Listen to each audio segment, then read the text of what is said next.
the report, can you please first clearly state the relevant page number and relevant paragraph number? So there we are. You'll let me know when we're on live streaming, Sonia.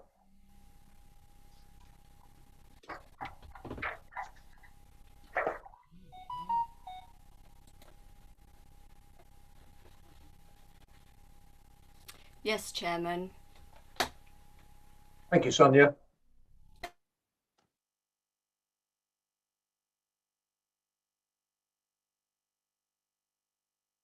Good evening, members and officers. Welcome to Rochford District Council's remote meeting of the Executive, and welcome in particular to anyone watching this via our YouTube live stream. Can I just remind members that we have an agenda tonight, but there is also the supplementary agenda that was also issued, which carries an item 9. So we will go through the agenda, but include item 9. Right, moving on to agenda item 1. If I can take any apologies for absence, but looking around the screen, I think we're all here, so we haven't got any apologies for absence. Agenda item 2, non-members attending. Sonia, can you read out the names of any non-members attending, please? Yes, Chairman. We've got Councillor Danielle Belton, Councillor Mike Wilkinson, Councillor Dave Sperring and Councillor Julie Gooding. Thank you, Sonia. Moving on to agenda item number 3. Chairman, sorry, Councillor Sperring's hand up. I don't know if he wants to speak or if he's just left it out from. Councillor Sperring, you are speaking, but you're on mute. Sorry, Chairman, I can't get. Thank you. Thank you. Thank you, Councillor Rowe. Right, moving on to agenda item 3. We have the minutes of the meeting held on the 4th of November. Are those minutes agreed, members? Agreed. Agreed. Agreed. Thank you very much. Those minutes are agreed. Item 4. Are there any declarations of interest, members? I can't see any hands being raised. Right, we move to item 5, and we have 2 questions on notice, but I'm actually suggesting that we take those between items 7 and 8 when we've completed item 7 for continuity and smoothness of the meeting as they relate to item 8. It seems to make sense to me if members agree. Is that agreed as a sensible way forward? Agreed. Agreed. Thank you very much indeed. Right, moving to agenda item 6, matters referred to the Executive and reports from other committees. There are none, members. Which takes us neatly on to item 7, which is Discover 2020, 200 years of HMS Beagle. And the Acting Managing Director, Angela Hutchings, will now introduce that report. Over to you, Angela. Thank you, Chairman. Members, as you know, our planned event for May of this year could not go ahead due to the pandemic.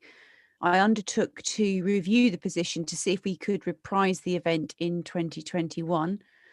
Reluctantly, I've come to the conclusion that it cannot be reprised in the form that we'd intended it to be, but we can reprise some elements of it, delivered albeit in a limited form and preferably in conjunction with another event.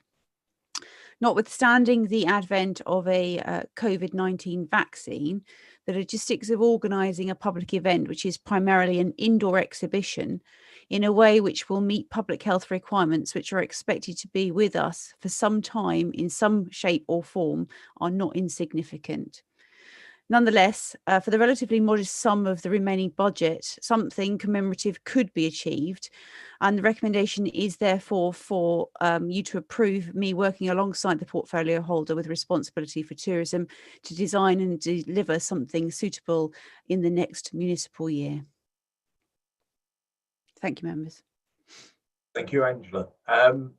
Right, are there any questions of the acting managing director? I can't see any hands. So in that case, I will move on to the noting item, which says to note the plans for the recreation of the council-led Beagle event project and to agree that the portfolio holder with responsible for tourism works with the acting managing director to achieve a suitable commemoration for 2021. Is that item noted, members? Noted. Noted. Thank you very much indeed. Right, moving on to agenda item 8. As I said earlier in the meeting, we will move on to two questions that we've received from Councillor Wilkinson. Councillor Wilkinson, would you be kind enough to read out your first question, please?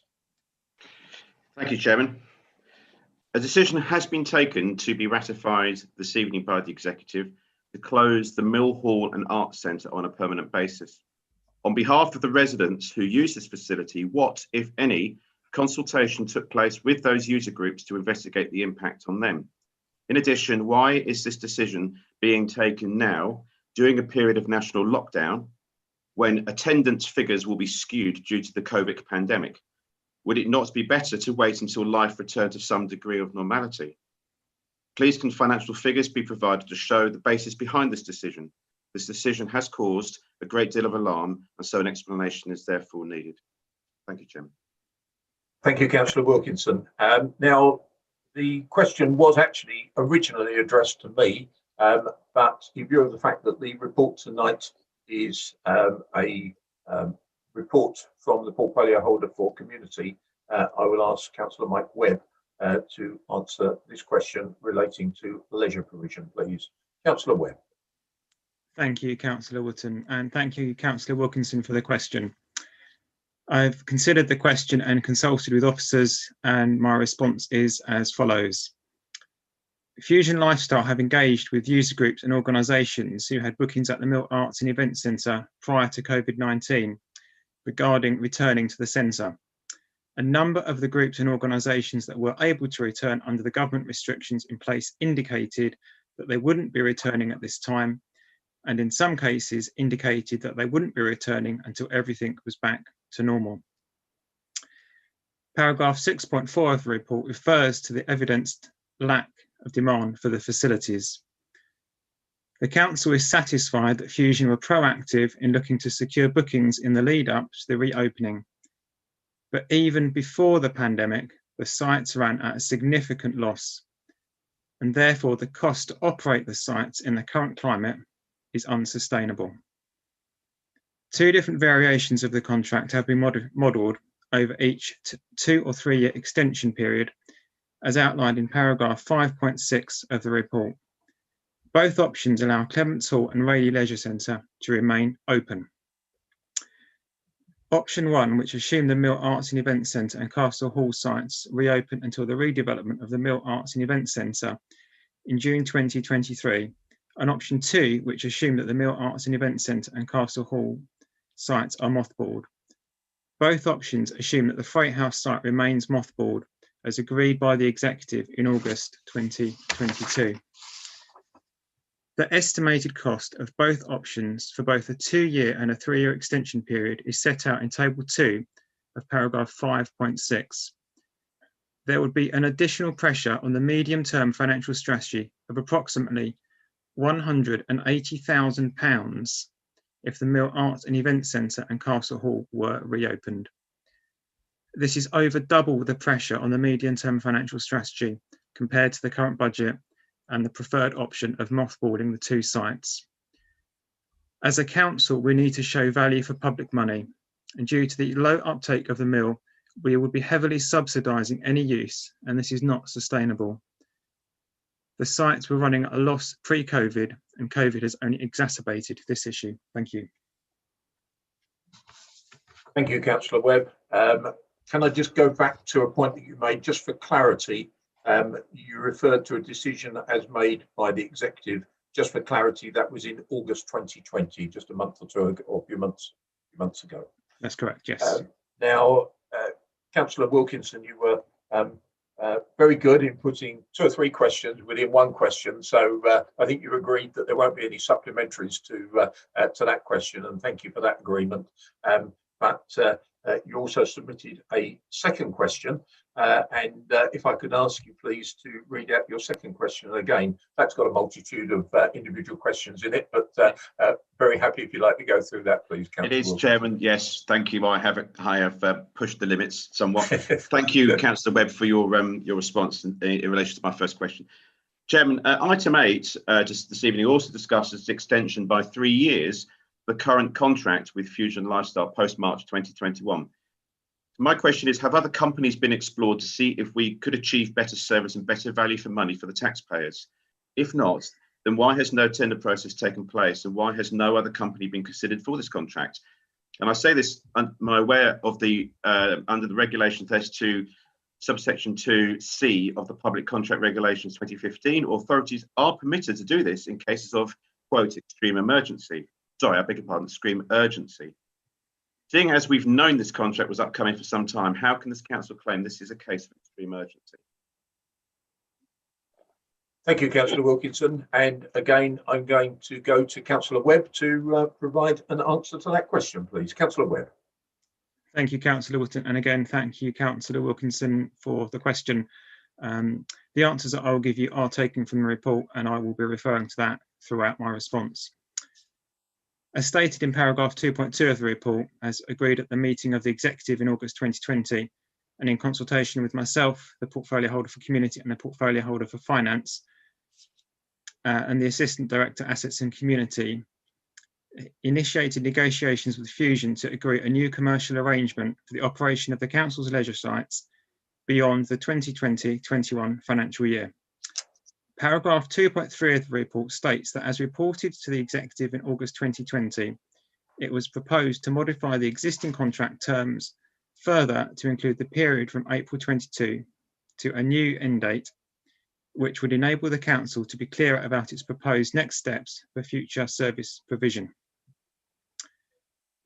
Paragraph 3.4 of the report states that the Council had planned to tender for a new leisure contract to commence on the 1st of April 2022 in accordance with its leisure and cultural services strategy. Officers had been working with the Sport, Leisure and Cultural Consultancy to prepare a procurement exercise which was due to commence in January 2021. This was considered the latest date a procurement exercise could begin in order to run a competitive procedure prior to the current contract ending. Paragraph 3.5 of the report states that the COVID-19 forced the Council to reconsider its approach, since procuring a new contract in a commercially uncertain environment would be unlikely to achieve value for money or incentivise innovation or investment by a service provider. Paragraph 7 of the report details the alternative options considered, including other operators, specifically paragraph 7.4 to 7.6, refer to the option of another operator taking over the operation of the Council's leisure sites and the advantages that the incumbent has. Paragraphs 1.4.10 to 1.4.12 of the briefing note from the Sport, Leisure and Cultural Consultancy state that the alternative to agreeing a contract with Fusion, extension with Fusion Lifestyle, would be to resume the process of procuring a new contract from April 2022. The timescales to do this would be challenging but achievable, but with a number of associated risks. The operator market is in an uncertain position, with some operators not currently exploring new contract opportunities, and all are understandably adopting a more risk-averse position, seeking to share more of the major risk areas with local authorities and to protect themselves against similar future closures and restrictions. It is possible that an initial period of open book will be required to provide a more comfort to bidders in the first year. The overall financial position will be less favourable than it would have been pre-COVID, or could be in the future when operators have more certainty over the leisure market and recovery of demand for facilities and services. This alternative would also require the negotiation of terms for the final year of the contract with Fusion, which would need to be on a similar open book basis as the current financial year. It is also possible that, without the incentive of a contract extension, Fusion would insist on a margin in their cost for this final year. The council would have very little leverage in negotiating the position for this financial year, and the cost would likely be higher than those included for 2021-22 within the financial submission for the contract extension. Thank you. Thank you, Councillor Webb. Thank you, Councillor Wilkinson, for those two questions. Thank you very much. Right, we now turn to item 8, which is the leisure service provision from April 2021. Councillor Webb, we're putting a lot of pressure on you tonight, but if you would be kind enough, please, to introduce the report. Thank you, Councillor Wilton. I would like to actually start my presentation this evening with a quote from the BBC News website that I read this morning, if that's okay. And this quote said, "More than 200 swimming pools in England will remain closed despite being able to reopen as lockdown restrictions are eased," a Swim England report has said. The swimming body said that the decision presented a catastrophe for the health and well-being of the nation. The 221 pools were council run, affecting about 500,000 swimmers. I'm pleased to say that we are not one of these 221 local authorities. Our swimming pool, essential for not only adults' physical health and well-being, but for that of our school children who are still learning to swim, will remain open. In addition to our leisure centre in Rochford remaining open, our leisure centre in Rayleigh will also remain open for use by the public. Indeed, the swimming pool in Rochford today was nearly fully booked. Fusion Leisure and their staff, who are mainly local residents, have responded positively to the crisis, working extremely hard to make the venues COVID secure and also working extremely hard on improving communications. I have personally visited both sites, as I know have many other members, and I was extremely impressed. Rochford District Council continue to monitor the contract with Fusion and the services that they provide, ensuring that they don't become complacent. Our leisure facilities are an essential part of our community, and I'm pleased that both sites will remain open. Indeed, they have both reopened today, and in order to support this, I'm pleased to announce that Fusion have just confirmed that all members of the 2 leisure sites will be sent a free 3-day referral pass to be given to friends or family. As we know, COVID-19 has created a significant economic impact within the leisure sector and is projected to have a longer national impact on the industry as well, both due to the restrictions operators have to operate under and because of the reduction in demand from site users' confidence in returning to use them. As already stated in my earlier response, because of this, there will be an additional pressure on the medium-term financial strategy of approximately £180,000 if the Mill Arts and Events Centre and Castle Hall were to be reopened. This is over double the pressure on the medium-term financial strategy compared to the current budget and the preferred option of mothballing the 2 sites. As a council, we need to show value for public money. Due to the low uptake of the mill, we will be heavily subsidising any use, and this is not sustainable. The sites were running at a loss pre-COVID, and COVID has only exacerbated this issue. Fusion Lifestyle has engaged with users groups and organisations who had booking at the Mill Arts and Events Centre prior to COVID regarding returning to the centre, and although a number of these groups and organisations that were able to return under the government restrictions in place indicated that they wouldn't be returning at this time, and in some cases indicated that they wouldn't be returning until everything was back to normal. The council is satisfied that Fusion were proactive in looking to secure bookings in the lead up to reopening. But even before the pandemic, the sites ran at a significant loss, and therefore the cost to operate the sites in the current climate is unsustainable. However, I'm pleased to say that this will not be the end of the story. Although I have seen various comments stating that the mill is closing as a result of the asset programme, this is not the case. The mill is closing earlier than anticipated due to the COVID pandemic for the reasons set out above. But a new, purpose-built community facility will be built on the site under the asset programme. We have asked our partners, GB Partnerships, to explore bringing forward this aspect of the asset programme and to build a modern, fully equipped, fit for purpose, sustainable community centre as soon as possible, and certainly by the summer of 2023. We are fortunate that the council has been forward thinking and has already got a plan in place that we can now bring forward. In addition, I'm pleased to announce that we'll be launching our new website outlining the new facilities tomorrow.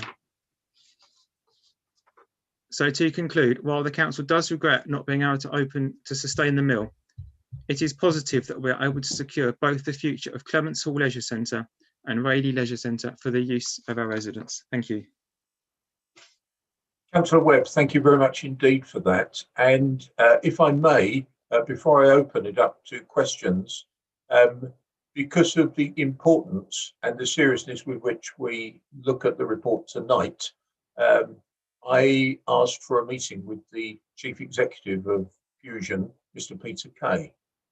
I received the letter today, and I think it's worthy of me reading out a few paragraphs in that letter. It says Rochford District Council will benefit from a capped financial position in 2021 to 2022, while the income share arrangements, which is the first of this sort that Fusion has ever entered into, offers significant upside potential and an immediate opportunity for the council to benefit from any overperformance against the revenue targets. I think that is a superb piece of negotiation on the part of our Assistant Director, Matt Harwood-White, because it gives confidence to what we're actually looking at tonight. He goes on to say, we are also willing, if Q4 2020 to 21, January to March, shows a positive performance, to discuss with the council a possible reprofiling and revised cost proposition, ready for April 2021. We continue to be fully committed to Rochford, and we will use our best commercial endeavours to drive down the costs and improve the revenue to deliver on the contract extension and to share any success with the council. Our financial position gives us a stable and sustainable future and enables us to invest in both the facilities and additional personnel in Rochford to deliver the exciting active communities agenda. And I read those paragraphs to you because they are the paragraphs that gave me confidence to reflect on the wider aspects of this report. Because I think between our Assistant Director, Matt Harwood-White, and members of Fusion, they have really gone to extreme lengths to ensure that Rochford is in a strong position with Fusion as our leisure provider partner. So with that, I will now open it up to member questions, but can I just remind members that there are 2 exempt appendices to the report. If you need to make reference to either of these appendices, can you please indicate before speaking, as it will be necessary to move a recommendation to exclude the press and public first. Are there any questions from members of the executive, please? And I see a number of hands, and I'm going to go straight to Councillor Rowe, Cheryl Rowe. Thank you, Chairman. We must not lose sight of the fact that we have 2 separate issues in respect of the closure of the Mill Hall. As has already been said, number 1, it is part of the asset delivery programme. Number 2, COVID, and I repeat, COVID has forced us into an earlier decision to probably close the hall earlier, and I get that. The real shame is the mistruths being put out there on Facebook, some by councillors who should know better, to be honest. Most of the residents that I have spoken to start off very unhappy, and when you explain what is really happening, I think they wonder why they believe the nonsense on social media at times. That said, I have several questions for the officers, please. Number 1, will users that have already booked the Mill Hall get a full refund? Number 2, how many groups use the Mill Hall currently? Number 3, how many bookings do Fusion have, either groups or individuals? Number 4, how am I to be convinced that Fusion won't keep coming back for more financial help? Number 5, how soon can we bring the development of the new build forward so that we are not left without community space? 6, will officers and or Fusion help users of the Mill Hall relocate? Rayleigh is a town that I have grown up in and love. Sometimes there has to be changes, and hopefully in the next day or so, when the new Voyage website is launched, detailing our new journey, residents will hopefully all realise that the right decisions have been made going forward. Thank you, Chairman. Councillor Rowe, thank you very much indeed. And I should have also said that much to Councillor Webb's pleasure, I believe, Matt Harwood-White will be assisting in answering some of the questions if he was fast enough to scribble down some of those questions for the to give answers. So I suspect you want to go over to Matt Harwood-White, I think. Thank you, Chairman. Good evening, members. Yes, I did. I think I've got most of those, Councillor Rowe. Forgive me if I missed a couple. If I have done, let me know, and I'll come back to them. In terms of the first one, that was users refund. Yes, happy to confirm that Fusion will offer full refunds. They did for the Freight House, and they will similarly honour that for the mill. We'll just need details of those groups contacted by Fusion, and we can make that happen, or Fusion will make that happen. In terms of bookings, we do have that information in terms of numbers of bookings as part of what we've done. I don't have it to hand, but I can make that available if that's helpful. I believe it was 9, Matt. I believe 9 groups per week we use. Thank you, Councillor Webb. Thank you. Thank you, Councillor Webb. In terms of the sub-ones around financial impact, was it Councillor Rowe? Third one, how many bookings to Fusion have either as groups and individual bookings? That was 9, was it? And how many groups use the Mill Hall currently? So yeah. How many groups actually have had bookings prior to COVID? We have that information as part of the analysis. So can I send that to you separately in writing? That's okay, Councillor Rowe. I don't have that to hand. No, that's fine. Thank you. You asked in terms of working with groups to relocate them. Yes, there's a note in the report, and there's a commitment from the council's leisure and cultural services team to work with any groups to help them find alternative accommodation whilst we're developing the sites through the asset programme. So yes, definite commitment from us to help work with groups to do that. Can I just come back there, Matt, please? Cool. So people like Rayleigh Horticultural who have events just 3 times a year, obviously they need a big hall. Other than schools, which are quite expensive, I believe, there isn't really anywhere that can accommodate that. And that is something that really goes down well in Rayleigh. So I think we need to really help them find somewhere suitable. If you could make a note of that, Matt, please, and contact. I can give you the contact details of the person to contact. Thank you, that'd be helpful. Thank you. I've noted that as well. In terms of bringing the site forward through the asset programme, yes, as Councillor Webb set out, we have spoken to our partners, GB Partnerships, and following any decision this evening, they will be working with us to investigate how we can bring the site forward in the asset programme to achieve an earlier date to complete the new purpose-built sustainable facility at that site. So yes, that we will work to do that. May I come back, Chairman, please? Certainly. Thank you. So can we make sure that's a priority, Matt, in that we find that information out as soon as possible? I'd like to have some kind of indication, just so that us as councillors can keep our residents in the loop. In respect of how can I be convinced that Fusion won't keep coming back for more financial help? I don't think we've answered that one. So the report's written, and the contract is a capped position in year 1, so an open book process capped in year 1, and then in the following years, again, it's a fixed payment. So that will be written into the contract we have with Fusion going forward. Under the contract extension. Okay, may I come back, Chairman, please? Certainly. Just very quickly, thank you. So we're not likely to see or hear of vast increases in financial help as we had in the summer. there's no contract as in the summer. There would be, if there was a further lockdown, that could potentially lead to another negotiation outside of the contract, but this is based on the projections they have for a recovering market. Anything outside that would be a separate contractual arrangement we would have to debate outside of this contract. This contract doesn't allow for that. That will be a separate conversation with the same arguments in the summer in terms of contract frustration and negotiation. Thank you, Matt. Thanks for your help. Thank you, Chairman. Thank you, Councillor Rowe. And can I just, there is sometimes reference to a building a community space or a community facility.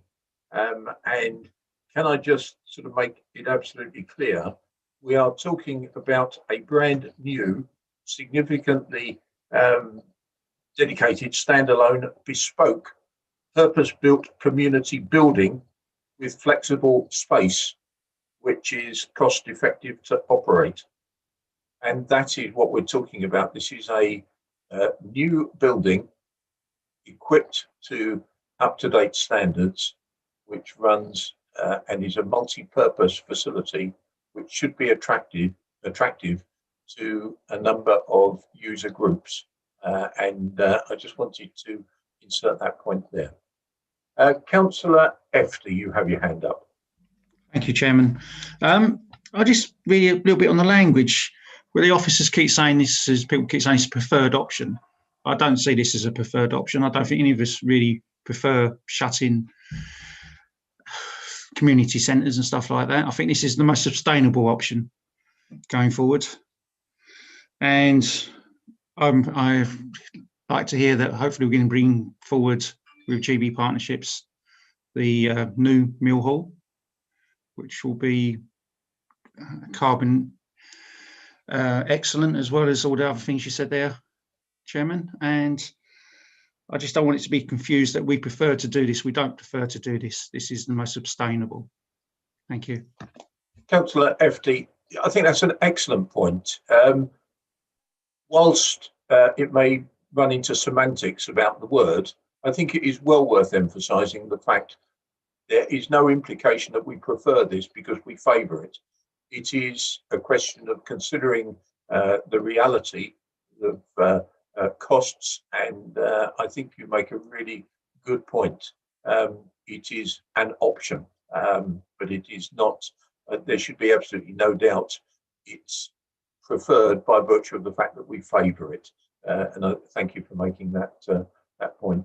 And you've also made a point that was referred to in Councillor Webb, and I think Councillor Rowe alluded to it as well, about the possibility, and ideally we would have hoped not to be in this place, but certainly, and I now put my hat on looking at the asset programme, and I'm trying not to muddy the waters too much tonight, but certainly the opportunity, if that's the right word, to look at the Mill Hall site to see whether there is any way that we can accelerate the programme. And I do want to emphasise the fact that we're talking about, in any case, the new community building opening in the summer of 2023. That is just 2.5 years away, which sounds in some respects a long while, but when you think we've got to go through planning and the various aspects, I think it's a pretty stretching target to actually plan and build an exciting new facility of the type we're talking about. But Mr. Harwood White is in absolutely no doubt of my enthusiasm for him to work with GB Partnerships to see whether, given the unfortunate circumstances that we're in, we can do everything we can to accelerate the programme so that we can get that new facility up and running. Because I think one thing we can be very sure of, in the light of the news today on vaccines and the rollout of next week, that in 2.5 years' time, hopefully this should all be history and we should be in a much happier place. Thank you, Councillor Efty. Right, I move to Councillor Ian Ward. Councillor Ward. Thank you, Chairman. Councillor Rowe actually brought up something where she mentioned the Rayleigh Horticultural Society, and because I'm a member, I therefore need to declare an interest as a member. I never declared it before because I didn't realise it was going to come into the conversation as regards to being one of the people who have lobbied in regards, they've lobbied me as well, as I'm sure they have lobbied many of the Rayleigh councillors, as well as I've been lobbied quite seriously by a lot of residents in regards to the closure of the Mill Hall.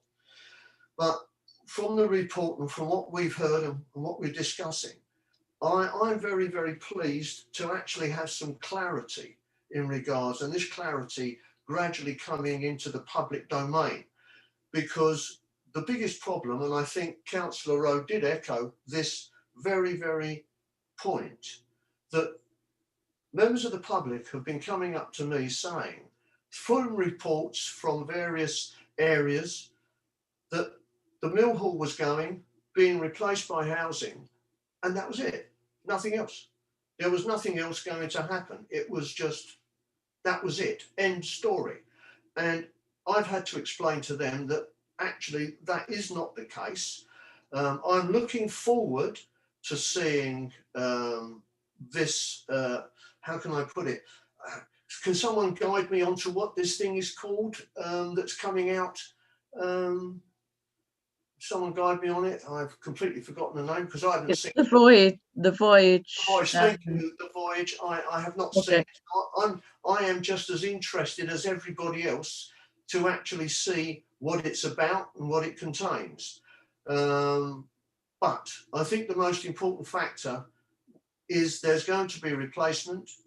There is going to be a state of the art, and I know that the people who have been working on the working group, of which I'm not a member, but they have assured me that they have fought extremely hard and they have knocked back against some of the suggestions, I've been told, that came forward and said, I'm sorry, these are not good enough. These are not good enough for Rayleigh and they need to be improved. And I know they've played hardball, serious hardball, to ensure that Rayleigh will end up with a superb facility. Thank you very much, Jim. Thank you, Councillor Ward. And certainly at the point I became portfolio holder, I took a keen interest to ensure that our provision at that location was top quality. And even though provision of these services is discretionary for the council, I took a strong line and said Rayleigh deserves better. It is going to get a quality replacement. It deserves it and it's getting it. And that will happen. Councillor Simon Smith. Thank you, Chairman. I don't think we should underestimate the challenge which Councillor Webb and Mr Harwood White have been through in this current situation, which of course is still ongoing, and vaccine or not will continue to have an impact well into next year. I listened in detail to what Councillor Webb said, and I would like to commend him for his speech. It was full of detail and reflected what I know has been the many hours and hours of detailed conversation and negotiation, consultation with specialists to develop the proposal that is put forward to us tonight. I'd like to also congratulate you, Councillor Wotton, in your input for the hard negotiation with Fusion, which resulted in the letter that you read to us tonight, which, as you say, is a first for Fusion. And I think for a small little council like Rochford, that is one heck of an achievement. But let's not forget, we are talking about our future here, and the future involves a brand new purpose-built facility which will serve all sectors of the community. It's something to look forward to. A little bit of pain to go through first, but that's nothing compared to what society has been through. I look forward to this project developing. Thank you. Thank you very much indeed, Councillor Smith, and thank you for your warm words there. Yes, I agree with everything that you said. I am going to open it up to a visiting member, Councillor Danielle Belton. Councillor Belton. Thank you. I wasn't sure if I was allowed to ask a question, but I thought I'd put my hand up. All I wanted to ask is just following on from some points Councillor Rowe made about the fact that there are going to be limited facility available for some of the larger groups that use the mill on only a couple of occasions per year, for example.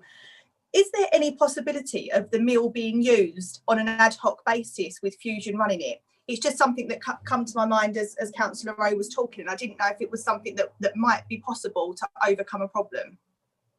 Okay, thank you, Councillor Belton. There's probably a bit of a parallel with an earlier question from Councillor Rowe, but Mr. Harwood-White, if you'd be kind enough to provide an answer there.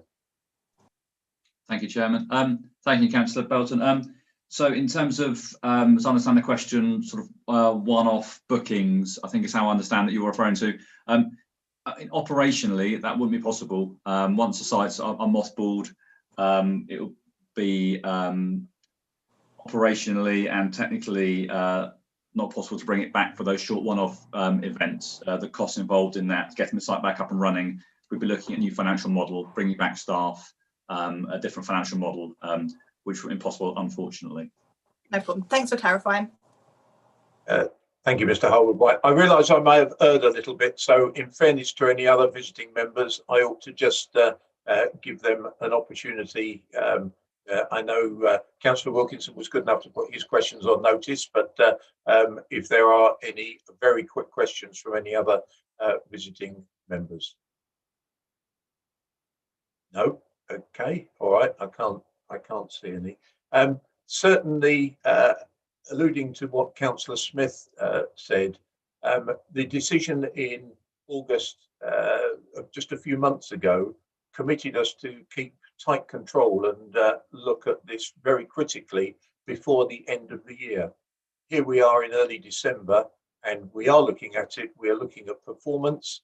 We are looking at projections, because this is an extremely important decision for us, and not one that we take lightly. So I think, congratulations to our officer team, and certainly congratulations to our portfolio holder, who I know has been on the case, to ensure that we are actually leading the charge in terms of maintaining a leisure provision. It would be the easiest decision in the world to just close these facilities, put fencing up around them, and wouldn't they look awful? What we're doing is trying to responsibly temper our investment, but at the same time recognise the needs of our community. So my personal thanks to officers and to Councillor Webb for your scrutiny and the conversations that we've had to make sure that we satisfy ourselves in preparation of this report. Members, I see no more hands, and I don't think I'm missing any hands on screen, which really takes us to the 4 recommendations. Now, I will read out the 4 recommendations, and they are that following consultation with the portfolio holder for community and the portfolio holder for finance, the preferred option set out in paragraph 6 of this report for leisure service provision from the 1st of April 2021 be approved. Moving on to the second, that is additional budget of 123,732 over the lifetime of the contract extension be approved to enable the preferred option to be implemented, subject to agreement by Fusion to the proposed letter of variation to the current contract. And moving on to 3, to agree to fund the additional costs via a leisure contract smoothing reserve to be created by moving monies currently held within the business rates smoothing reserve, which currently has a balance of circa £1.3 million. And moving on to 4, that authority be delegated to the Assistant Director, Assets and Commercial, in consultation with the portfolio holder for community, to enter into a contract variation with Fusion to implement the preferred option. Members, I ask you as to whether or not you're happy to vote on all these recommendations together. Unless you click on your blue raised hand, I will assume that you are happy to vote on all recommendations together. And I see again no hands, so I take it that we will vote on all together. And can you also indicate, please, as to whether or not you would like a recorded vote to be taken? And again, if you wish one, please click on your blue hand icon.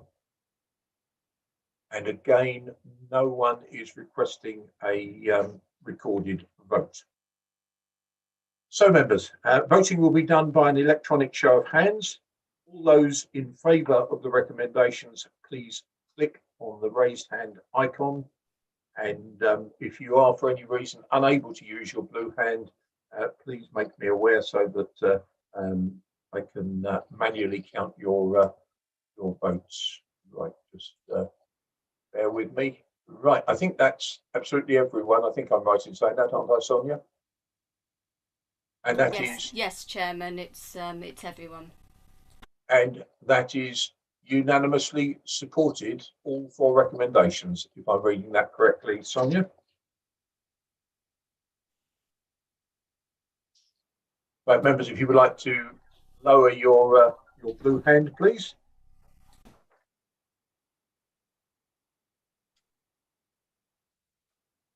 Right, we move on to item 9, which is the Essex Business Adaptation Fund, EBAF, and that is on the supplementary agenda, and that is to consider the report of the Assistant Director, Place and Environment, seeking approval for the Council to enter into a grant agreement with Essex County Council to receive monies from Essex County Council from which to administer the Essex Business Adaptation Fund in the form of a grant payments to local businesses in Rochford District.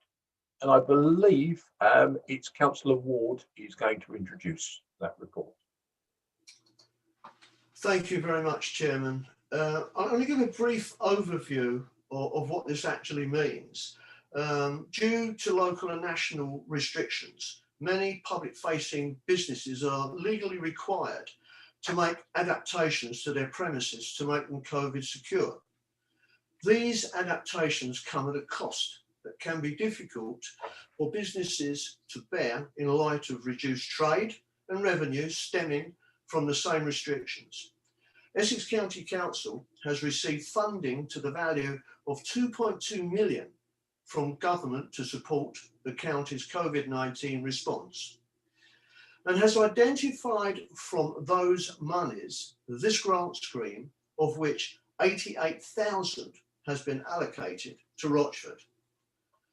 The primary purpose of the EBAF is to fund adaptations businesses may need to make in response to continuing COVID-19 restrictions. Grants of either 500, 1,000 or £1,500 will be available based on specific eligible items. No business can be awarded more than 1,500 from the EBF. I can give you a brief summary of the eligibility criteria, which are: businesses must have premises in Rochford District. Businesses must be micro, small or medium-sized based on the definitions as set out in the Companies Act 2006. Businesses must self-certify that they were open and trading to visiting members of the public on the 4th of November 2020.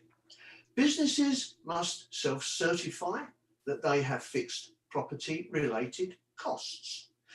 Businesses receiving the grant must declare that receipt of the grant will not cause them to exceed their legal allowance under state aid regulations.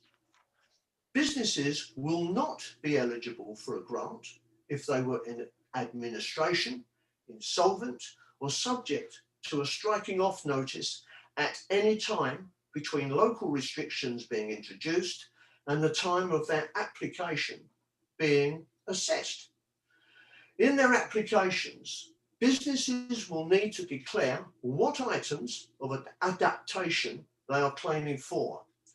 These include promotional material, advertising, the business is open, relevant training for staff related to COVID changes, physical adjustments to premises to make COVID-19 secure, creating an online presence to maintain business continuity, and costs associated with diversifying operations. Well, that's including private vehicle costs for delivery services, access improvements, configuration of the premises interior and exterior furniture. Assuming an average grant of £1,000, it is likely that around 88 businesses will be eligible for the EBAF. It is likely that a fixed application window will need to be advertised at launch. However, given the potential for demand to outstrip supply, the scheme will need to operate on a first come, first served basis. Finally, items of adaptation have been classified as having a notional value of either £500, £1,000 or £1,500, whilst the initial assessment will rely on self-certification. Essex County Council has committed to post-assurance quality checks, which means taking necessary action against any businesses found to have claimed for items they have not then implemented.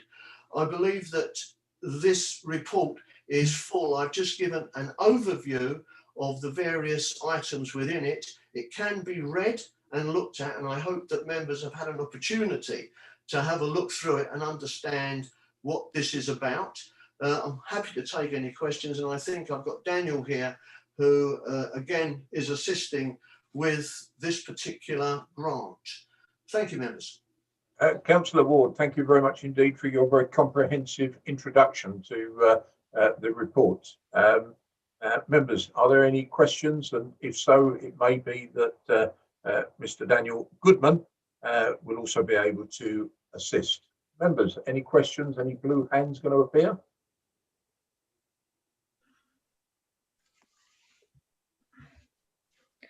I think, Councillor Ward, you got off lightly, but obviously your comprehensive introduction was good enough to deal with any potential questions. So with that, I will go to the recommendations, if I may please, members, and I will read out the two set out in paragraphs 1.1 and 1.2 of the report. One is that the council enters into a grant agreement with Essex County Council, ECC, to receive monies from ECC from which to administer the Essex Business Adaptations Fund, EBAF, in the form of grant payments to local businesses in Rochford District. And recommendation 2 is that the Assistant Director for Place and Environment finalises the grant agreement with ECC in consultation with the portfolio holder or enterprise. Members, are you happy to vote on those two recommendations together? I will assume that you're in agreement unless you click on your icon, your blue hand icon. And again, I can't see anyone. And likewise, if you would like a recorded vote, can you also click on your blue hand icon? And I can't see anyone indicating they wish a recorded vote. So we will move straight to the voting, which will be done again by an electronic show of hands. All those in favour of the recommendations, please click on your raised hand icon. And if you've been unable to use, no, it looks to me as if everyone is able to use their blue hand. And again, I think that is unanimous. Sonia, if you would just be kind enough to verify that. Yes, Chairman. Okay, that recommendation is approved. Well, those two recommendations are approved. Thank you, members. That actually concludes the business for this meeting. Thank you very much indeed for attending. And I declare the meeting closed at 8:24 p.m. Thank you very much indeed, members, and have a good rest of